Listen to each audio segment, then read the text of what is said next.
Welcome to a new Smart Money video, and today we are going to look at the SWOT analysis, the strengths, weaknesses, opportunities and threats matrix and analysis that is often done in business in order to help understand how to move a particular business forward or to enhance an offering to defend against what competitors are doing. So if you're interested in understanding how to move your business forward and how to defend against competitors, keep on watching, because that is what we're going to cover today. As a bonus at the end, I will cover how you can use the SWOT analysis to improve a product offering. My name is Bradley Taylor and I have been in business for almost 20 years. I successfully co-founded a multi-million-dollar startup and had a wonderful adventure of entrepreneurship. I am sharing the lessons and learnings that I got from that to help others so that they too may succeed. Firstly, with a SWOT analysis, you can't just draw the chart similar to this and just start writing things down. Well, you could, but ultimately you want to get some data in. You want to understand, well, what are our strengths? And not just from your own perspective, from the perspective of your team, staff, perhaps even your clients. If you have strong relationships, this is a great time to say, what are our strengths and our weaknesses? What do you really enjoy about our business, or what do you dislike? So you gather this information in, record this information down under the strengths and the weaknesses. So really anything to do with the internal operating of your business goes under strengths and weaknesses. Now, there is a variant to the SWOT where you hypothesize and you create a SWOT for a competitor. That's very interesting, and it's based off a lot of assumption. It can help to bring to light some strategies and tactics which you can employ to improve your own position because you understand your competitor better. So now, strengths and weaknesses, and we're going to do an example in a moment, but let's just go through the framework and look at opportunities and threats. Opportunities and threats is outside the business, it's external. And opportunities, usually you can use some sort of market sizing data, some sort of total addressable market estimates, where you start to think, what is possible? What is realistically possible? And this could apply for a new product where you were thinking about entering into a different target market to what you already do. You would then learn and understand this information and be able to populate it into the opportunities. Now, this shows you the versatility of a SWOT analysis. You really can apply it to all areas and to anything. It's a way of thinking, a way of breaking a problem up into several different steps. So once we have got the opportunities done, we move on to the threats. Now, the threats is a tricky one. This is tricky because we know we have known knowns, things that we know are a problem. We know what our competitors are doing. And then there are probably some known unknowns. We know, but we're not sure what our competitors are innovating. We know they are innovating something because they are a good, well-organized, healthy company, and therefore they must be innovating something. It would be silly to assume that they're not. So we can write some hypotheses on there, and those will become threats. Maybe it's news or rumors or things our clients have shared with us. New employees who so happen to have some information which they've shared with us, not NDA protected information, but just general information that is known in the industry you had not heard before.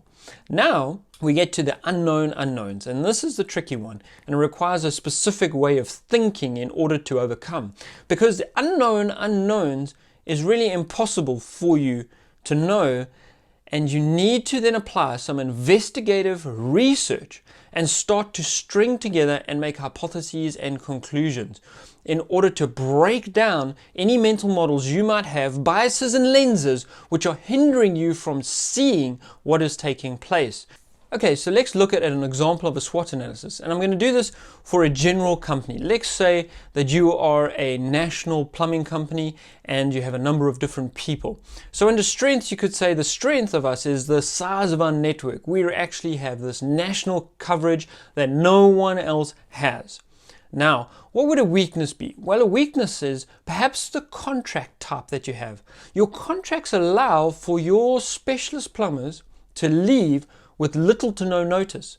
And that could create a business problem, continuity problem, if you're unable to fulfill various services because your experts have left. When it comes to opportunities, someone has suggested, well, actually, the business is so strong and the reputation so good.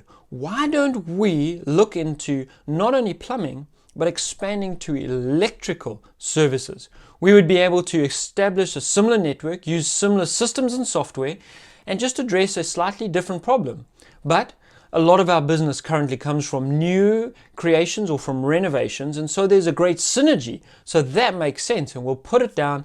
And then lastly, a threat. Well, there's a rumor in the market that there's a new company started, and they're using a completely different model. They're using the gig economy in order to hire different plumbers and electricians to be deployed into situations, and so they will cut out the middleman. In other words, they cut out your business completely. Now that is a massive threat, so you want to put that under threats.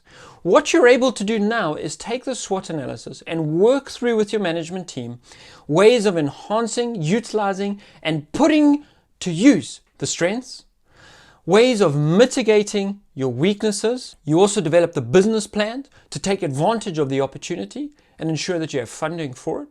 And in terms of the threats, well, you start to brainstorm and find ways to mitigate it. Perhaps even that weakness on the legal contract is one way that you can mitigate it. Because let's be honest, if that app comes out, it's going to be disastrous for your poorly secured network of people. I hope that example was helpful, and now I want to apply the SWOT analysis to products as I promised at the start of the video. And this is a bit of a crazy way of doing it, but I found it helps to organize my thoughts. Previously held the role of Global VP of Product and Head of Research and Development for a large multinational company. So I did learn a few tricks and got to see this technique put to good use. And what you simply do is take your products. Say you have 3 products, A, B, and C. Rate them on a scale of 0 to 10, where 0 is that it's weak, 10 that it is strong. Now we need to be quite honest. It is easy to rate all of our products high, but if we're honest, all of our products can't be high. Surely some of them are great, some of them are average, and some of them are bad. So let's rate A, B, and C. A scores a 10, B scores a 7, and C scores a 3. Now, let's take the competitors' products and let's rate them from 0 to 10. What this allows us to do now is see our own portfolio, where we're strong and where we're weak. And you can see on this chart now an example of it. And now I'm going to plot 3 competitors' products 3 times over. And you can see their dots. You can see a concentration of products in certain places. And this tells you that either something is being delivered poorly or very well, and you should avoid it. It helps you to navigate the product landscape and understand where you should be innovating into and where you should be looking to move out of. Because if you have 5 products that are all rated highly strong by competitors and you're trying to innovate into that, it's going to be a tough gig. If, however, you have rather got a space where you only see 1 or 2 products and they're performing average and you're thinking of innovating into that and you see it as an opportunity, well, indeed that is an opportunity and one that you can compete in. I hope that you have enjoyed this video today. Please remember to subscribe to the channel and share this video with someone else, because together we can create an abundance.